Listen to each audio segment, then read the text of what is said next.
তুলে ধরার একটা উপলক্ষ তৈরি হয়েছে। স্পোর্ট নিয়ে নতুন ভেলকিবাজি দেখাতে যাচ্ছে বর্তমান সরকার। 2006 সালের যে নীতিমালা আছে সেই নীতিমালাকে পরিবর্তন করে 2026-এর সমসাময়িক ব্যাপার স্যাপার নিয়ে পাসপোর্টটাকে আরও বেশি আপডেট করার জন্য কিন্তু অলরেডি অর্থ মন্ত্রণালয় ব্যাপার স্যাপারগুলো পাঠানো হয়েছে।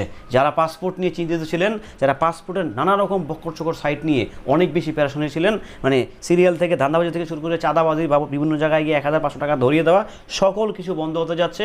বর্তমান সরকার নতুন একটি উদ্যোগ নিয়েছে এই পাসপোর্টের জন্য।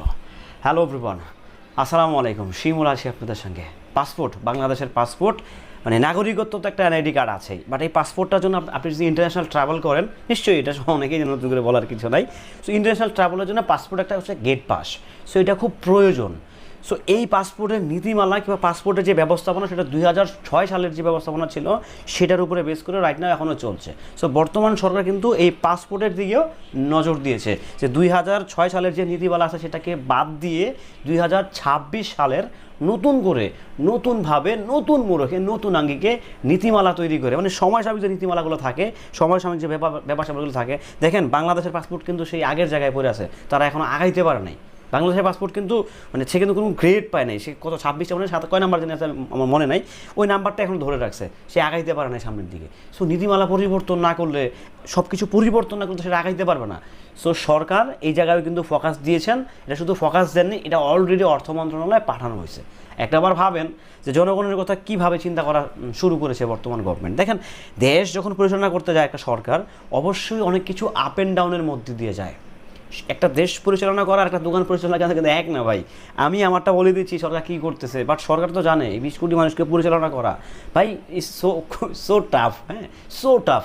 সো ওই জায়গা থেকে কিন্তু সরকার অবশ্যই জনগণের সরকার, জনগণের জন্যই কাজ করে। প্রত্যেকটা সরকার, সে যেই হোক না কেন, সে জনগণের জন্যই কাজ করে। আমি আবারও বলছি, যেই সরকারি ক্ষমতায় আসুক না কেন, দেশের জন্য, জনগণের জন্য কাজ করে। বাট কিছু কিছু লোক থাকে নিজের পেটটা ভরার জন্য কাজ করে। তো এটা এদিকে যেতে চাই না। সো পাসপোর্টের নীতিমালা যদি পরিবর্তন হয়, তাহলে আমাদের পাসপোর্টের একটা গ্রেড চলে আসবে, একটা মার্ক চলে আসবে। এত নাম্বার বাংলাদেশের পাসপোর্ট, বাংলাদেশের পাসপোর্টের জন্য কয়েকটা দেশে কোনো ভিসা লাগে না, ঘোরা যায়, আরও কয়েকটা দেশ ফ্রি হয়ে যাবে যদি সেই নীতিমালাগুলো, সময়সাময়িক যে নীতিমালাগুলো আছে সেগুলো যদি পরিবর্তন করা যায়, সেগুলোকে যদি আপগ্রেড করে এনে সমসাময়িক যেই নীতিমালাগুলো আছে বা সমসাময়িক যে ব্যবস্থাপনাগুলো আছে যেগুলো যদি ইনক্লুডিং করা যায় পাসপোর্টে, তো ডেফিনেটলি কেন না। আমাদের পাসপোর্ট তো মাশাআল্লাহ দিলে অনেক সুন্দর পাসপোর্ট, তো এটা যদি আরও কিছু করা যায়, অ্যাড করা যায়, তো ডেফিনেটলি এটা আমাদের দেশের জন্য কিংবা যারা পাসপোর্ট যারা ব্যবহারকারী আছেন তাদের জন্য সুবিধা হয়ে যাবে। বিভিন্ন দেশের পাসপোর্ট কিন্তু আর পাসপোর্ট নাই, এখন ওই স্মার্ট কার্ড টাইপের হয়ে গেছে কিন্তু পাসপোর্টটা। মানে কার্ড হচ্ছে ওই একটা মেশিন আছে, মেশিনে শো করলে ভিসা আসে না নাই, ওখান থেকেই সব কম্পিউটার দ্বারা হয়ে যাবে।